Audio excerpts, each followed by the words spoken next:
Soy Juan Espinosa, del Villar. Nací el 20 de julio de 1959, aquí en La Paz.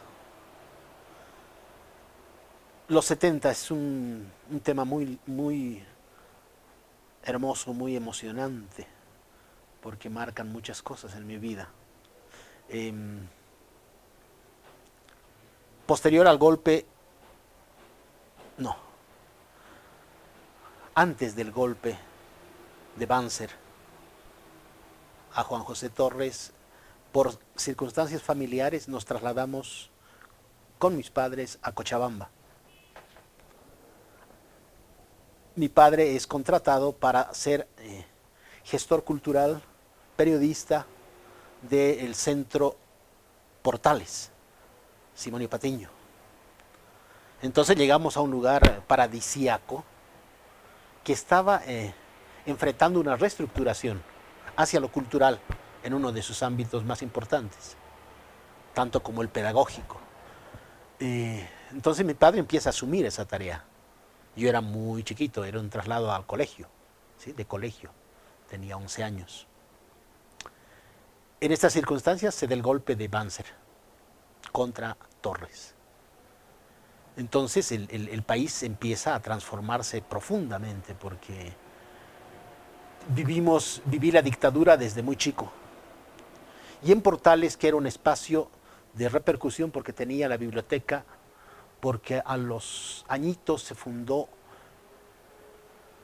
un taller de títeres con Mario Vargas, el pintor, a partir de la visita de algunos titiriteros argentinos como Roberto Espina, como Alexis Antilles, como Darío González, ¿sí?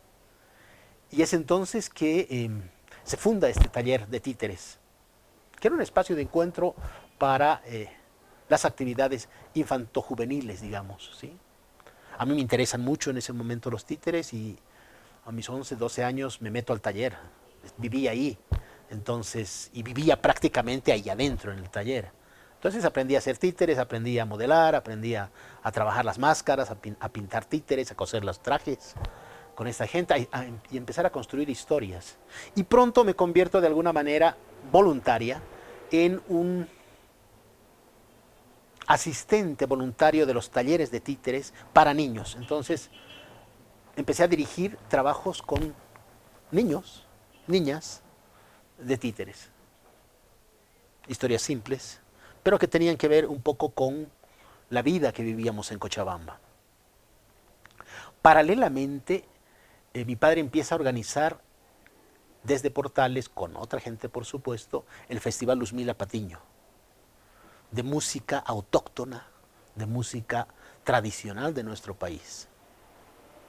Entonces veo desfilar, soy testigo de la llegada de muchos músicos tradicionales de nuestros pueblos a Portales, Oriente, Occidente, Chaco, y era una situación maravillosa porque empiezo a conocer de cerca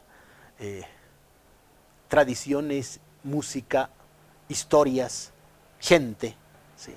Que practicaba la música y practicaban sus tradiciones como parte de su cotidiano. En ese tiempo también llegaron los Jairas con Gilbert Fabré. Nos hicimos amigos, estuvieron en mi casa. Mi padre los conocía de un tiempo antes de la Alianza Francesa aquí. Gilbert Fabré con Cabur y con Luis Rico reactivan lo que es la Peña Naira, ¿sí? Que estaba dirigida por Pepe Bayón. Y bueno, entonces se recompone un poco el trabajo de la música también. Llega Alfredo Domínguez. Yo tocaba charango en ese momento, aprendí a hacerlo. Y Alfredo Domínguez, en un afán absolutamente generoso y maravilloso, me invita a tocar charango en uno de sus conciertos en Cochabamba. Parte de las anécdotas hermosas de la vida, compartir el escenario con un maestro, Domínguez, cantándole a la luna con su guitarra y la caja chapaca en el fondo. Yo me acuerdo haciendo unos arpegios de charango en uno de sus temas. Me emocioné muchísimo. Me emociono más ahora al saber la historia y al saber la magnitud del maestro Domínguez. Empecé a hacer cursos de pintura con el maravilloso Gíldaro Antesana, acuarela y carbón. Y paralelamente, porque era en el mismo lugar, empecé a hacer violín en la Academia Mancésped. Esto fue un espacio de mi vida maravilloso porque yo me sentía feliz haciendo lo que estaba haciendo. El colegio no era tan importante para nada frente a estas cosas y estas actividades que me llenaban y me cargaban mucho. En 1975, principios del 75, llega a Portales. Portales estaba dirigido en ese momento por Adrián Haborn, un músico violinista y un ser humano muy, muy lindo. Llega el Teatro Estudio de Buenos Aires, dirigido por Víctor Mayol, con una compañía muy grande. Presentaban Boisek, presentaban Final de Juego y presentaban una tercera obra que no recuerdo, El Secuestro, lo recordé. Y Boisek lo presentaron en el Teatro Achá, una obra magnífica, con una escenografía sorprendente y un trabajo actoral muy, muy fuerte, muy intenso. Estaban alojados en Portales, vivían en Portales. Y en un fin de semana compartiendo con ellos en los jardines, anuncian que van a hacer un curso de 2 meses de teatro para aficionados y me invitan a participar en el curso. Yo estaba haciendo pintura y violín en ese momento. Me inscribo en el curso, eran todas las noches, había mucha gente inscrita en el curso, se despertó una atracción muy grande por las obras, por el trabajo que hacían, por la tradición del Teatro Estudio de Buenos Aires. Y el curso empieza a darse con intensidad y con mucha participación. Es en ese momento que alguna gente de cultura de la prefectura, que se llamaba en ese momento la estructura de gobierno departamental, y de la municipalidad, vinculados a algunos personajes cochabambinos, hacen la denuncia de que en los cursos de teatro estábamos siendo alentados a la subversión, en plena dictadura de Banzer. Es entonces que les dan una semana para dejar el país a todos los que nos estaban dando las clases. Hubo una movilización muy grande de otra gente, de otros grupos, haciendo el reclamo sobre esta situación, cosa que no prosperó, por supuesto. La dictadura era fuerte, represora, y lo sacan.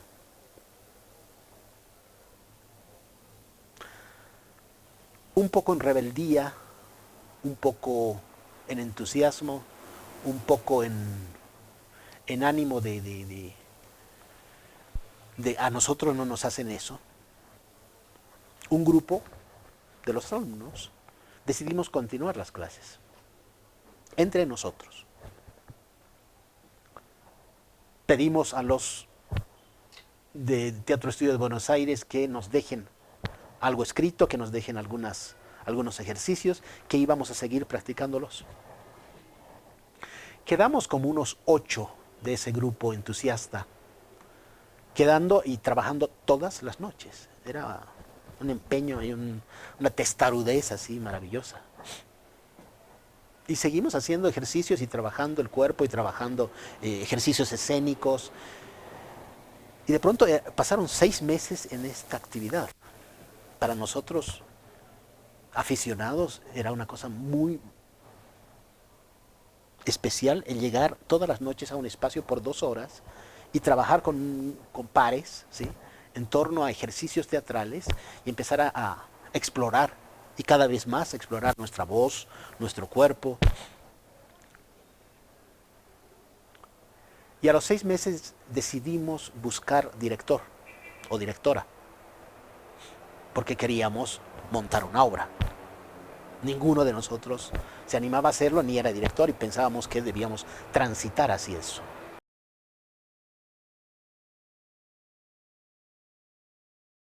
Yo tenía en ese momento 15 años y teníamos unas 2 o 3 personas de esa edad. Habían alguna gente un poco más grande, hasta los 20 máximo. Y bueno, eso era, ¿sí? Habían 2 profesoras, una de matemáticas, otra que trabajaban además en Portales, una de ellas, bueno. Y pasaron varios directores. Y como grupo decidíamos si se quedaban o no. En eso llegó Darío González a Portales a hacer títeres, a una obra de títeres, a presentar su obra de títeres. Yo a Darío lo había conocido, más que a Darío lo había conocido al hijo, al Dani, aquí en la Alianza cuando éramos chiquitos en una actividad de fin de semana en la Embajada de Francia, jugando fútbol los dos. Y de pronto lo volví a ver ahí y nos reencontramos y a Darío le digo, bueno, estamos con un grupo de teatro todas las noches, nos gustaría que vengas.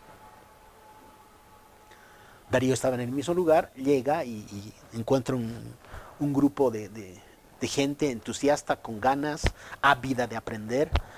Y Darío, con una habilidad maravillosa, nos dice, yo me hago cargo de darles un taller estos días que esté aquí. Perfecto. Al cabo de un tiempo, fueron 20 días creo yo, le decimos, ¿y por qué no te quedas? Le dice, bueno, tengo una propuesta, estudienla, tengo que volver a mi país, puedo volver en 15 días. Hacemos acuerdo con Patiño, con Portales, con Adrián, para que vuelva Darío. Volvió Darío ya con una propuesta de trabajo de investigar cuentos de la tradición oral latinoamericana, recopilados en ese momento por Canal Feijó argentino y por Antonio Paredes Candia en Bolivia. Eran cuentos de la tradición oral que tenían que ver con la historia del zorro Antonio. Y leímos como 60 cuentos, 70 cuentos, improvisábamos, trabajábamos, nos buscábamos vestuario, nos buscábamos en escenografía, le poníamos música, le poníamos movimiento y empezamos a trabajar los cuentos, ¿sí? Teníamos una infinidad de cuentos chiquititos, trabajados. Y llega un momento en que nos plantea Darío, bueno, ahora tenemos que pulir, tenemos que quedarnos con unos cuantos y tenemos que construir una estructura. Es así que nace Vida, Pasión y Muerte del Hato Antonio. Historia compuesta por unos 16 cuentos que narraban la vida del zorro Antonio. Zorro Antonio homologándolo con el pueblo. El tigre, que era el personaje opositor, el tigre era el sojuzgador, ¿sí? Era la dictadura. Y empezamos a partir de los cuentos a narrar lo que vivía Bolivia.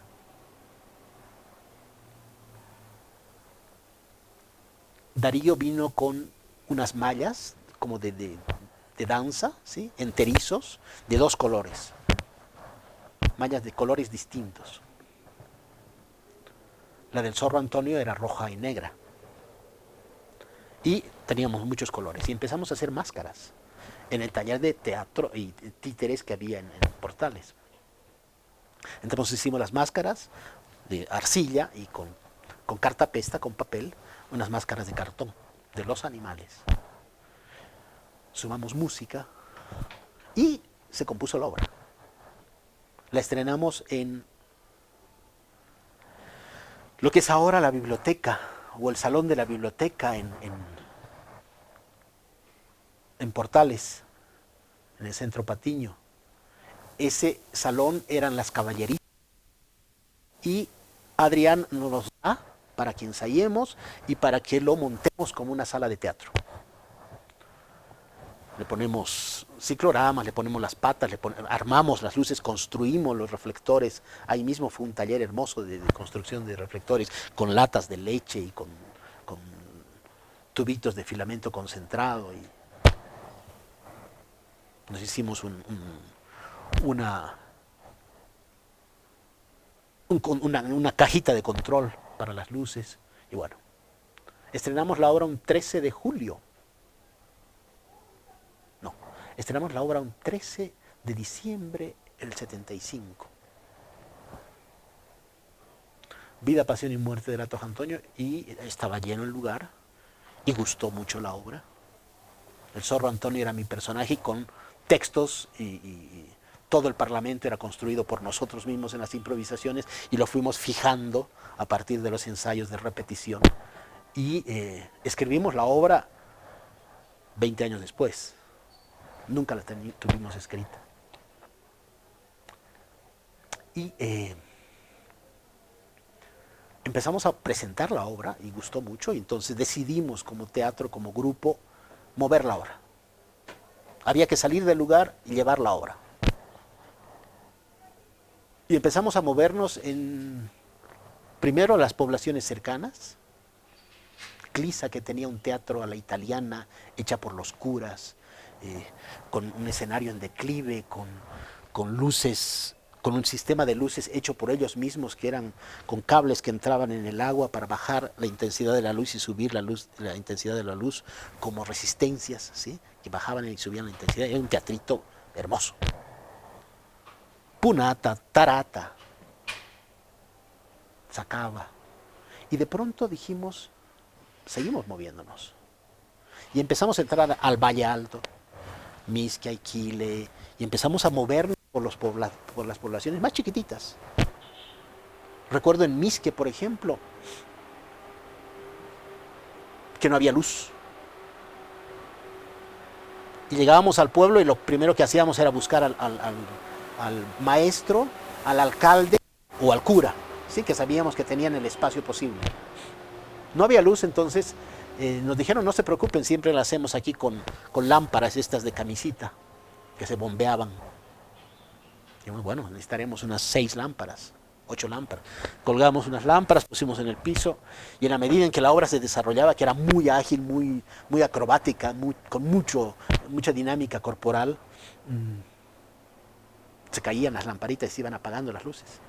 Y de pronto veíamos entrar al fondo, la sala llena, otras personas de la población, otros vecinos con sus lámparas para renovarlas.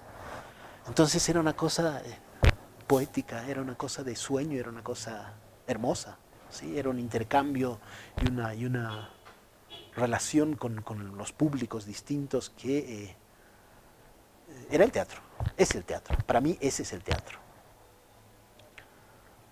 Entonces esta obra la giramos durante 4 años por todo Bolivia. Entramos a lugares donde solamente encontrábamos en las paredes, por aquí pasó Fu Manchu, un mago que había pasado por este lugar. Centros mineros, el Oriente, Camil, los centros petroleros, el Chaco. Aquí en La Paz nos presentamos en varios lugares. Teatro Municipal, entre ellos. Con mucho éxito, la obra tenía mucho éxito, porque además lo que hacíamos era, la conocíamos tan bien, la habíamos hecho nosotros, era tan nuestra, que podíamos adaptar textos y escenas a la situación del lugar, ¿sí? Entonces era muy flexible en ese sentido. El 77 fuimos invitados a el Festival Internacional de Teatro en Ayacucho, Perú. Una odisea para llegar, porque éramos 14 en ese momento en la obra.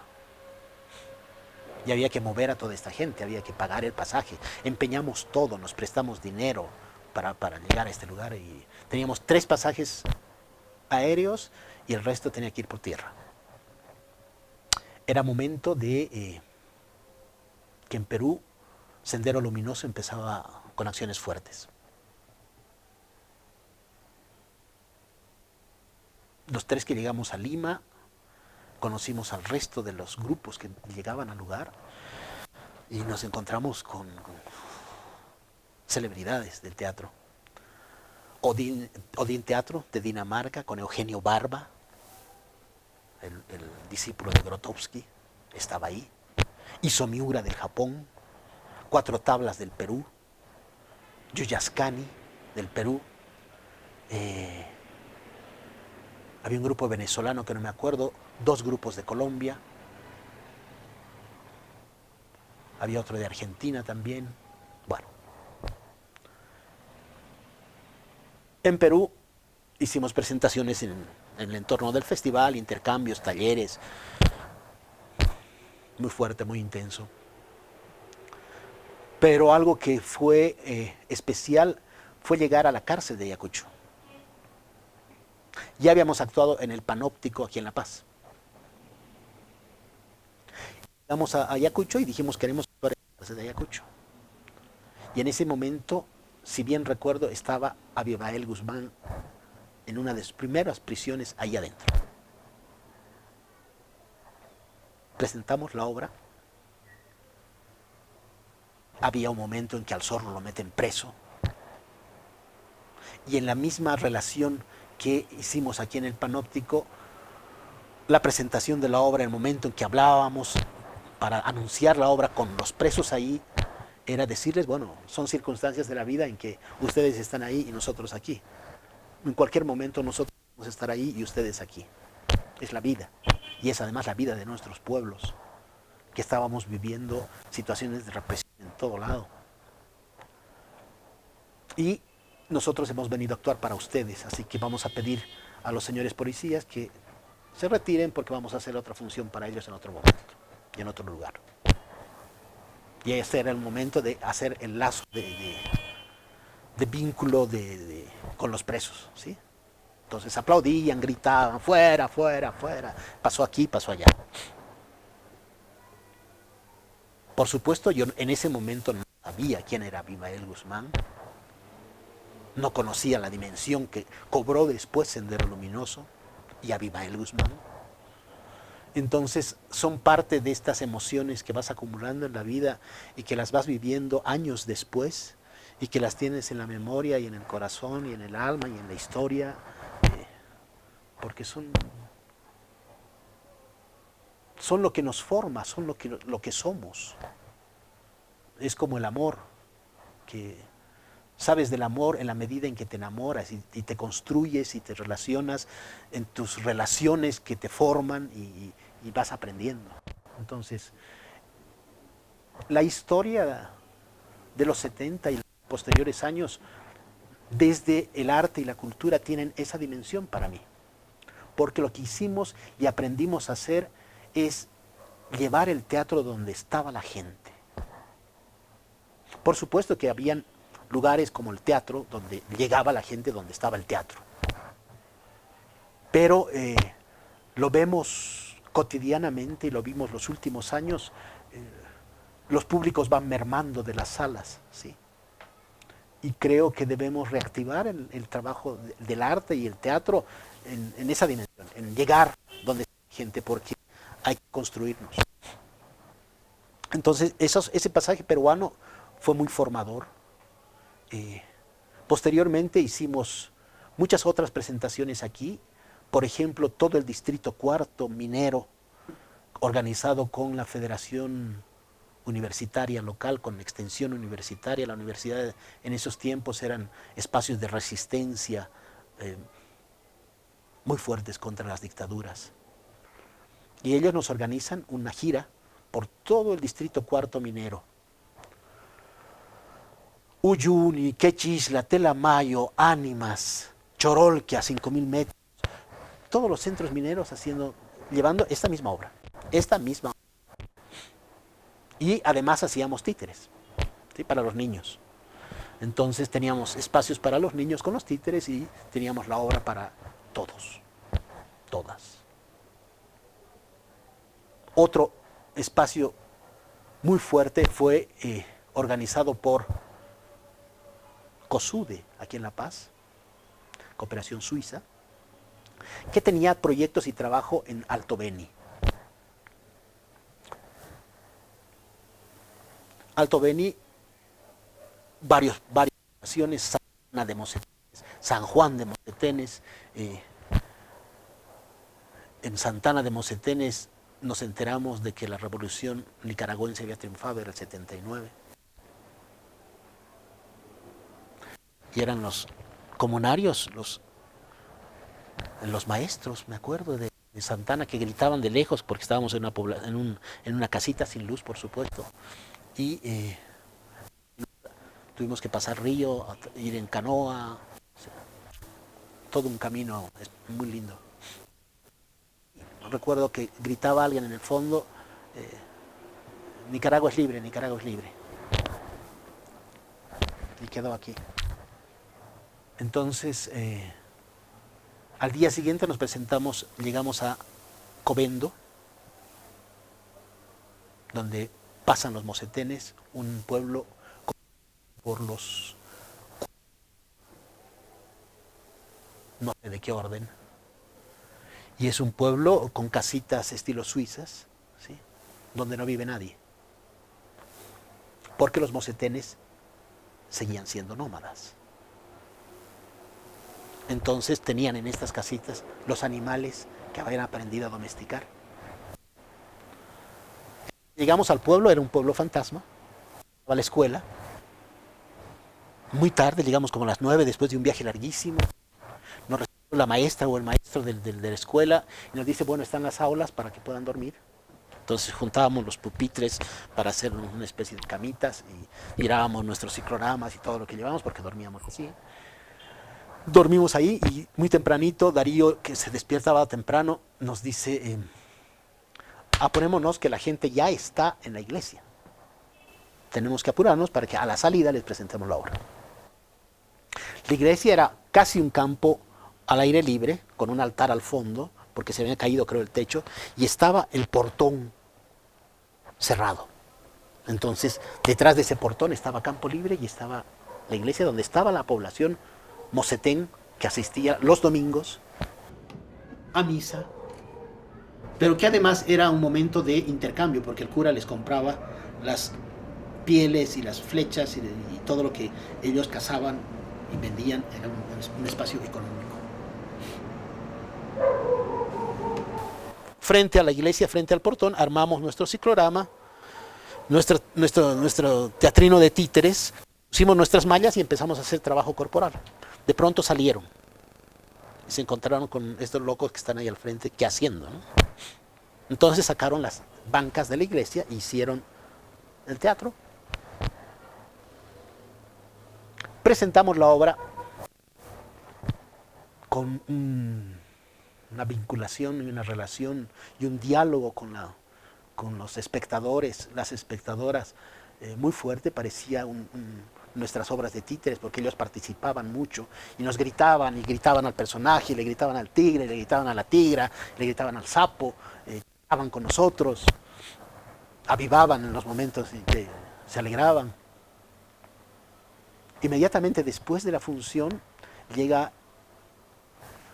el cacique o la autoridad, de alguna manera, de la población mocetén, con una lapa y una bolsa de toronjas, que era su regalo para nosotros. Le dijimos, no nos van a llevar ese de ustedes, que se quede aquí, las toronjas sí nos vamos a llevar. Dicen, vamos a comer a la orilla del río. Caminamos hacia la orilla del río, habían hecho algo de comida enterrada en el piso, y comimos ahí con ellos. De pronto llega alguien y nos dice, la población no se va a ir hasta que no vuelvan a hacer la obra. Entonces, después de comer a las 4 de la tarde, volvimos a presentar la obra. Entonces, este tipo de cosas nos pasaron muchas veces. Y es parte de la historia de el trabajo del teatro y los títeres que fueron mi vida posterior. Ya en Nicaragua, esa que escuché que triunfó el 79, desde los 80 que estuve 10 años allá, viviendo todo el proceso Nica y la revolución nicaragüense. Pero los 70 marcan en la historia del arte y del trabajo artístico, cultural de nuestro país, porque vivíamos una represión muy dura, situaciones de conculcación de los derechos en general, pero particularmente desde la resistencia, porque la resistencia es un núcleo que te amarra, que te agarra y que te proyecta, ¿sí? Nos permitimos hacer muchas cosas como estas, ¿sí? Seguramente en el campo, en los otros campos artísticos, también hubieron expresiones en los 70 de resistencia y de construcción de mundo, de ciudadanía, de horizontes civilizatorios nuevos para todas y todos. Y ese intercambio desde el teatro con la música y con los títeres lo vivimos en las distintas poblaciones y en las distintas ciudades a las que fuimos. Vivimos prácticamente un mes y medio en la Peña Naira. Nos alojamos en los camerinos porque teníamos presentaciones, no teníamos donde dormir, éramos un grupo que vivía del teatro absolutamente. Entonces nos dijeron los de la Peña Naira, quédense aquí. Presentamos en la Peña Naira y nos presentamos en el municipal. Entonces nuestro alojamiento era la Peña Naira, los camerinos de la Naira. Entonces, ¿cómo no vivir eso con la intensidad y la generosidad y el vínculo que te queda para la vida con toda esta gente, con todos los hacedores del trabajo artístico y cultural?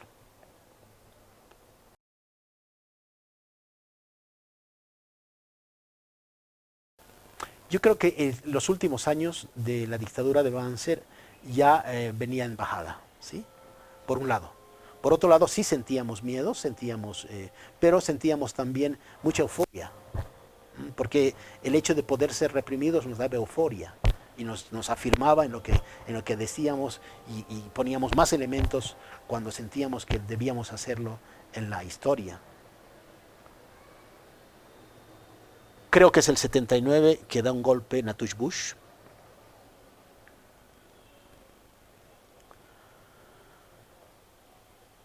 En ese momento nosotros negociábamos un financiamiento para el Runa, Teatro Runa,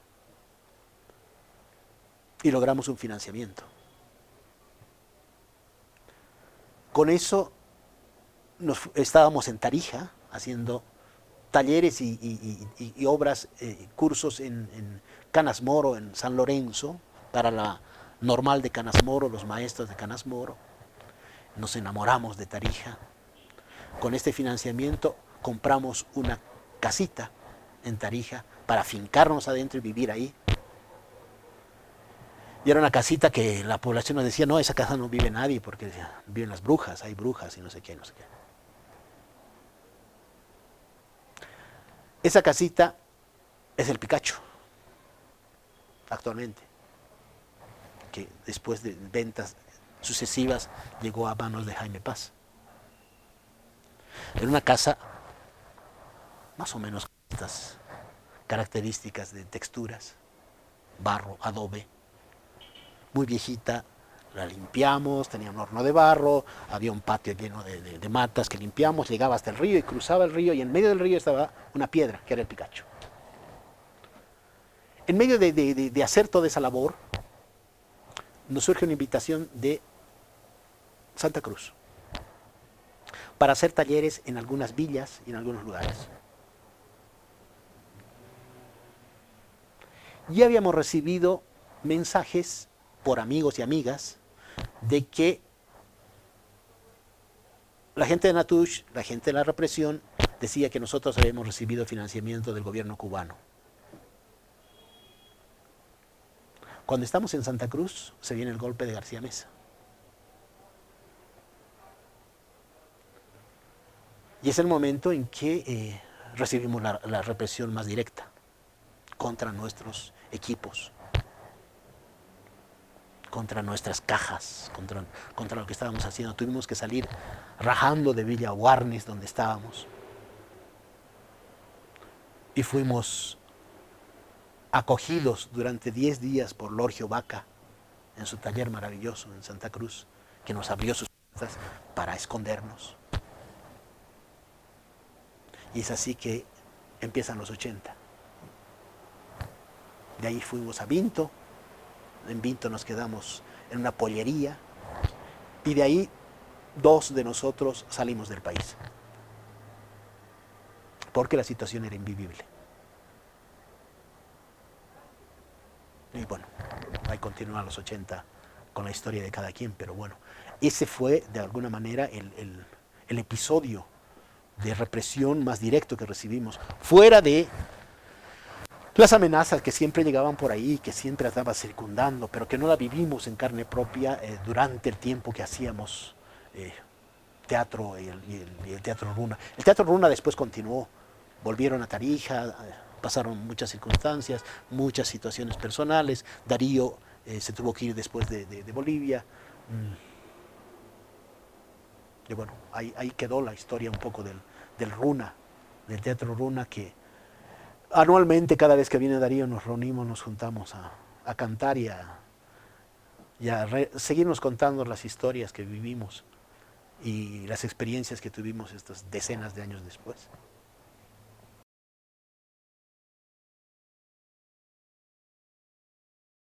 En ese momento fue la música nacional muy fuerte, ¿sí? Con toda la vinculación con los jairas, ¿sí? Estaba Julio Paredes, creo, con un grupo de música y una coral de la universidad. Es ahí que tomamos una de sus canciones para la obra, que es María Sol, ¿sí? Que es la canción que inicia, por ejemplo, la obra. Atahualpa Yupanqui nos sonaba mucho, porque era parte además Darío y cantábamos mucho esto.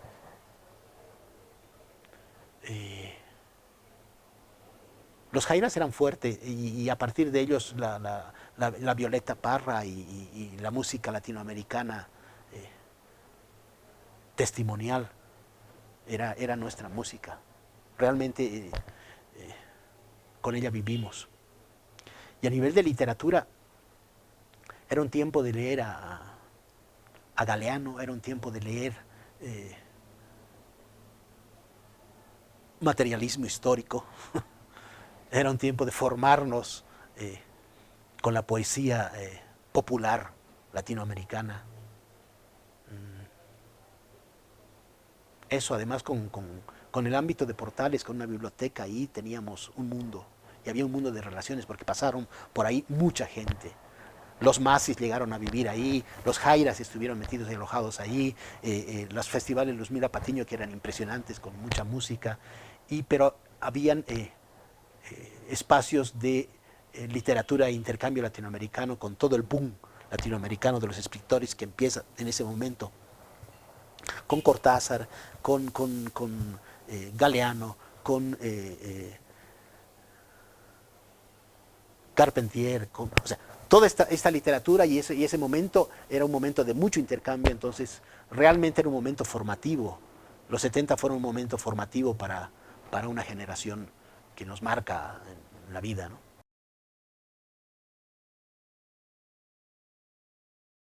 Vivimos del teatro porque nos empeñamos en hacerlo, porque buscamos distintas maneras de vivir del teatro, porque decidimos que sea así nuestra vida, porque queríamos probar la comuna teatral, ¿sí? En esas experiencias sembramos duraznos, sembramos verduras en la Angostura, en Cochabamba, porque en nuestro afán de buscarnos lugares para vivir, tuvimos una experiencia ahí cerca de la Angostura que no fue positiva porque nos engañaron los dueños de esas tierras. Pero yo no recuerdo que haya otros grupos en ese momento que vivían de esa manera. Se hacía teatro más en la manera tradicional, se juntaban bajo un director y hacían las obras. creo que después eso nos marcó, porque yo no puedo hacer una vinculación y una relación mucho más específica con los 80. No estuve aquí en los 80, sabía de lejos, estuve 10 años en Nicaragua haciendo teatro y haciendo títeres también, de otra manera allá, en proceso sandinista. Y los 90 que ya tienen otra dinámica, ¿sí? Es ya una dinámica más de directores y elencos que trabajan con los directores y obras en función de los espacios que se abrían para el teatro, que eran los festivales y los teatros y las salas, ¿sí? Y eso hace que el teatro perviva, ¿sí? Y son pocos los núcleos que deciden vivir del teatro. Naira González es la hija de Darío González, era chiquitita con nosotros, creció con nosotros, trabajaba en la obra de Lato Antonio, era parte de los personajes y a veces se dormía y la dejábamos dormida y nos reputeaba cuando no la despertábamos porque nos decía, ¿por qué no me han despertado? Yo tengo que actuar. ¿No? Y era chiquitita. Es la Naira González que funda el Teatro Los Andes, con César Brí. Y tenemos por eso un vínculo a partir de la Naira y el Darío con Los Andes, con el Teatro Los Andes. Y es un vínculo de la historia. Y es otro grupo que vive del teatro, que vivió del teatro, que vive, los que quedan del Teatro Los Andes siguen haciéndolo. Pero son disposiciones, como muchas compañías en América Latina que después conocimos, que desarrollan el teatro, viven del teatro en distintas dinámicas, ¿sí? Candelaria de Bogotá, pero no es exclusivamente del teatro, no es muy posible. Todos tenían distintas actividades para sobrevivir y además hacían teatro, los ingresos, pero el arte no es un espacio, un ámbito de solvencia económica en general, ¿sí? Son pocas las experiencias que logran emerger. Normalmente se mantiene en una situación de dependencia de otras actividades para sostener el trabajo artístico. Esa es parte de un tema que es de discusión para todos. Es a partir de estas experiencias del teatro runa que con los años posteriores conformamos redes de trabajadores de las culturas y tratamos de incidir en las políticas del país. Elaboramos hasta proyectos de ley marco de culturas, que la presentamos sucesivamente en muchos años en Bolivia, que aún no tiene eco. Y es una tarea que la seguimos desarrollando con otras instancias de culturas y otras redes a las que pertenecemos en América Latina y que sentimos de que el ámbito y el trabajo cultural y artístico son transformadores. Y si realmente hubieran conceptos y se entendiera la dimensión del trabajo artístico y cultural, sería uno de los bastiones fundamentales de construcción social a cualquier proceso.